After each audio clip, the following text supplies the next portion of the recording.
in the boardroom beyond the scoreboard. It's that time of year again. We're into it, but it's the fall. Leaves turn, upsets happen, pigeons play, also rans, and the bottom line is the pro football and college football is clearly the juggernaut. It's caused the golf season to be moved. It causes people to lock themselves in man caves for hours and hours, maybe women caves now. And clearly, just to give you an idea, there is branding that's done by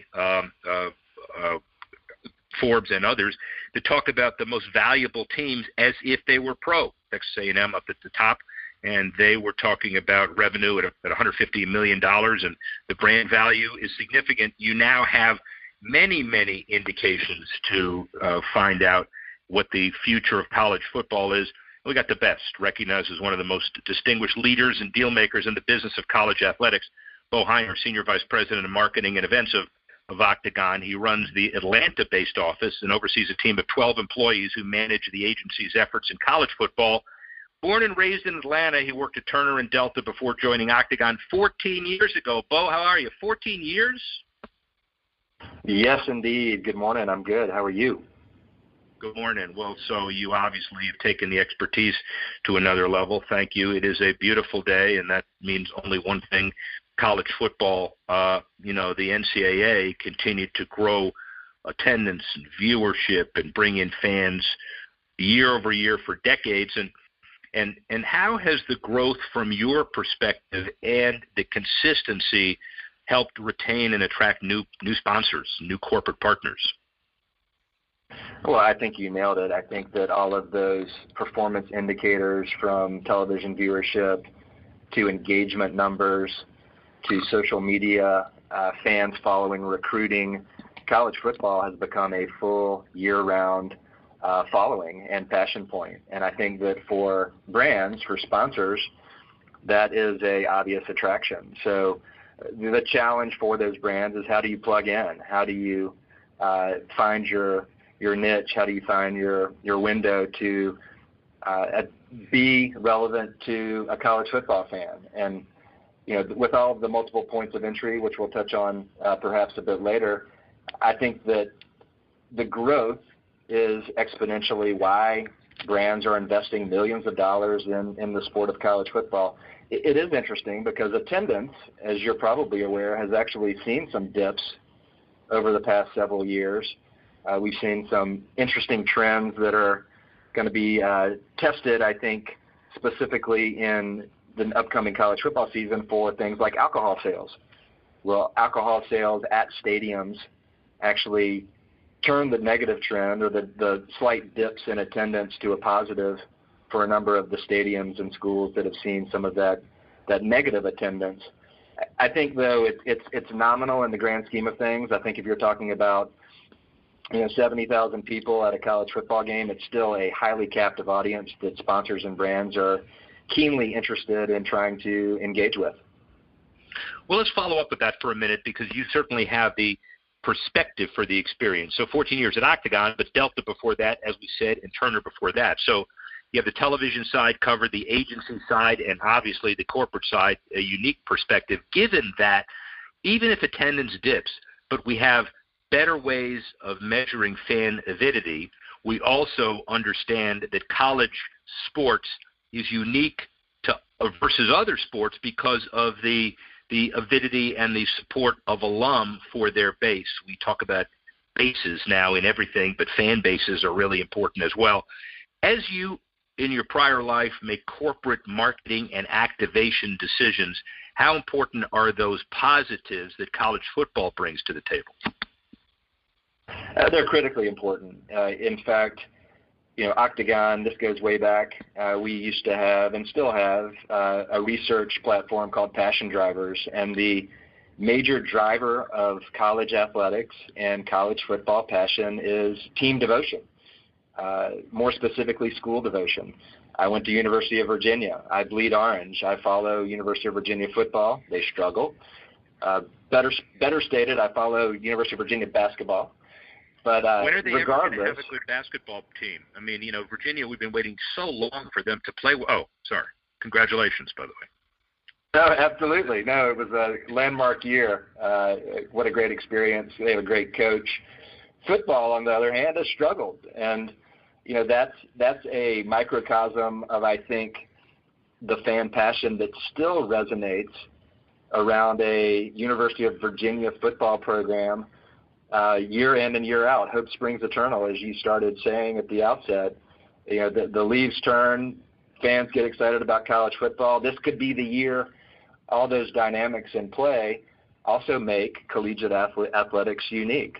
That connectivity that alumni have with their respective universities, whether it's Miami, Georgia, Virginia, Penn State, Michigan, UCLA, those affinities run super deep. And again, going back to brands and sponsors, how do you connect to that? And being able to offer experiences, being able to offer access, being able to create content around coaches, tactical things like that can help bridge that gap between a brand and a sponsor and that college football fan base. Let's not leave we'll defer the activation for a minute, but I don't want to leave the measurement issue. Friends like Mark Lazarus from NBC and others say that the most challenging issue over the next few years for TV, and I would say anybody's sponsorship as it relates to it, is how to define and quantify and measure device watching, not only OTT, but how do you come up with an apples-to-apples viewership perspective? And I assume that hits home with your clients like Home Depot and Delta Airlines and Piedmont Healthcare and Georgia Power, all the guys that you deal with, because anecdotally you can always say that the college football fan base is incredibly avid. But A, how do you measure it? And I know you alluded to it a minute ago. And B, how do you transcend the Madison Avenue malaise where if it's not on TV, we have difficulty counting it? Well, that is the question. And I think that, we have over the years developed some mechanisms and some methodologies that allow us to measure the success of sponsorships. And in this particular case, college football activations. I think that it really requires the pre-planning, interacting, collaborating with your client, the sponsor, the brand, to determine what they want to measure. A lot of times they don't know, which is an interesting dynamic. So having that input at the very outset of understanding that it is social media and that we are trying to track views if we're creating content. Things like attendance, things like fan engagement at an experiential program, whether it's a photo share, whether it's a like, whether it's a view, whether it's time spent. There certainly are metrics, and a lot of that has come out of social media, as you know, and the digital media. The traditional medias like the television, we do depend on Nielsen ratings and things of that nature, which are obviously highly, highly relevant and the biggest bucket of impressions that you're going to get. So I think from our perspective, it's determining what the client objectives are and then looking to either find established research sources to check the boxes against those particular objectives or finding new ones. So it may be that we're creating proprietary research. For some of our clients, we are, as we speak, going to go to market with some direct-to-consumer research, asking them, who is the home improvement sponsor of college football?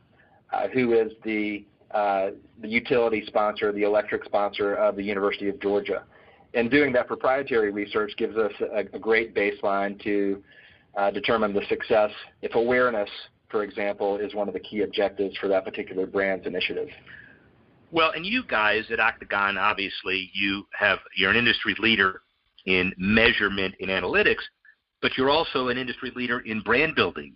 The Home Depot partnership with ESPN and Game Day has spanned decades. And so, for example, how has the Home Depot been able to keep the campaign fresh and exciting for fans after so many years? You guys collaborate in a way that's really transcended. You can get a guy, no matter who it is, putting on a mascot head only so often, but now it's the point by TV. How'd you do it?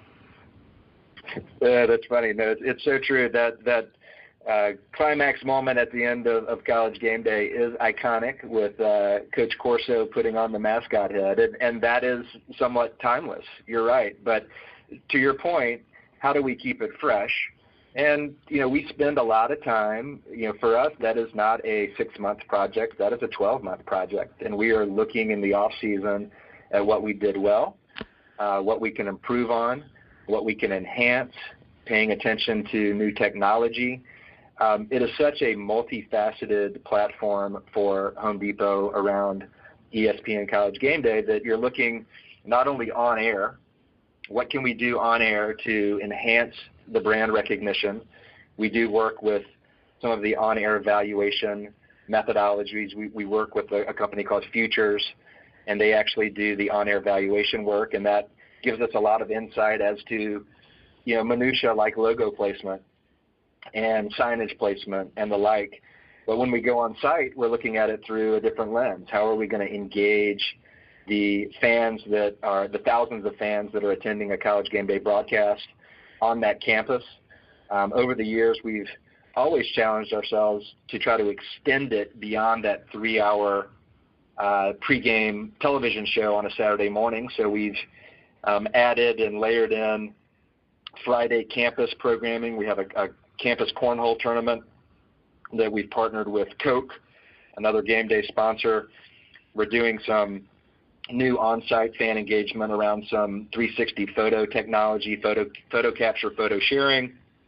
We're we have separate agreements with all the talent on College Game Day. We try to leverage their social media channels. We try to create content with them. So absolutely not looking to rest on our laurels. We're very much focused on trying to do it better every year. When it's a super successful TV franchise. So I would say that we don't want to get complacent. We're looking for new things to do all the time to keep it fresh. One more case study for you. PlayStation and ESPN, they announced the news about the PlayStation Player Impact Rating Tool, and it's obviously great for fans. It's a good example of brands filling a void by creatively getting their product in front of consumers. So with media consumption habits changing, you just talked about it daily, and younger demos having shorter and shorter attention spans in the seconds now, will we see more types of these branding opportunities moving forward in television and on devices as well as sports generally? Absolutely. I think we will continue to see this. I think that the PlayStation Player Impact Rating is really unique. It actually came out of a brainstorm that we staged in our office here. It got massaged and evolved, and it's great to see those types of new ideas actually come to life on air with one of our clients. So that particular tool is designed to attract a younger college football fan, one that is likely a gamer, one that is interested in all of the stats and facts and data associated with college football. So to your question, 100%, we have to stay focused on the younger fan, cultivating new fans when there are so many different media outlets and media options, whether it is esports and gaming.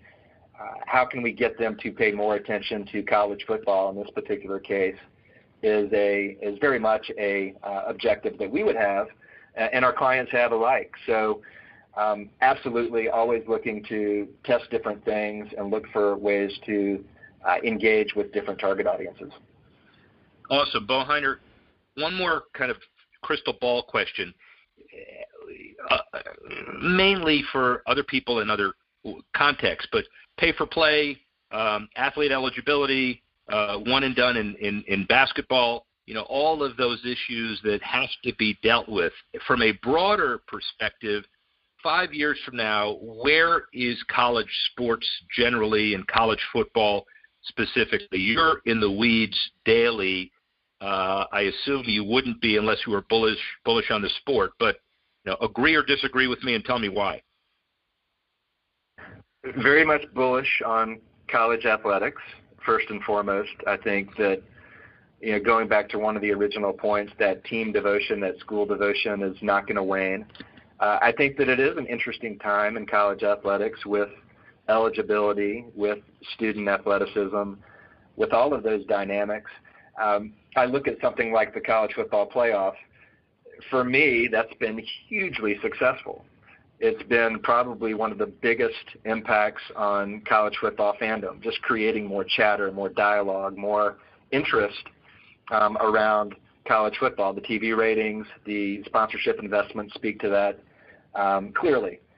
But I also look at the success of something like that, and me as somewhat of a traditionalist, as a fan, I don't want to see expansion of college football playoffs.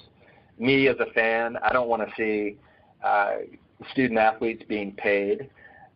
However, I am a little troubled when I see one and done. Again, as a traditionalist and more as a fan, less as a business person in the sport of business, that troubles me a little bit just because I think that the college experience is so important. But it's hard to take away a multi-million-dollar paycheck from a 18, 19-year-old who can go play in the NBA. We're seeing that trend. That trend's going to continue. I think it is a serious issue that the NCAA and the professional leagues will continue to grapple with. 5 years from now, I think that collegiate athletics will remain extremely healthy. Quick question for you. What do you think of the Tony the Tiger Sun Bowl in El Paso? You going to go? I probably will not go, but I think it's great. I think it's brilliant. I think it's a smart entitlement of a bowl game. I look at the new Aflac campaign with Coach Saban. Coors Light just announced joining College Game Day. There's some interesting trends out there, and I think that speaking to one of the themes that we've discussed, they're creative. It's a new creative way for brands to drive awareness, to drive engagement around college football in this particular case that I think is solid. I think it's great. So around college football playoff time, we're going to do this again. Will you give me another few minutes at that time to kind of recap the football season on and off the field? Absolutely. I would love to. University of Virginia will not be playing. I can make that prediction today. Well, listen, for you guys, you got the smarts, you got the basketball. Just leave it at that. Rick Horrow, speak with you soon. Interesting perspective, ladies and gentlemen, about how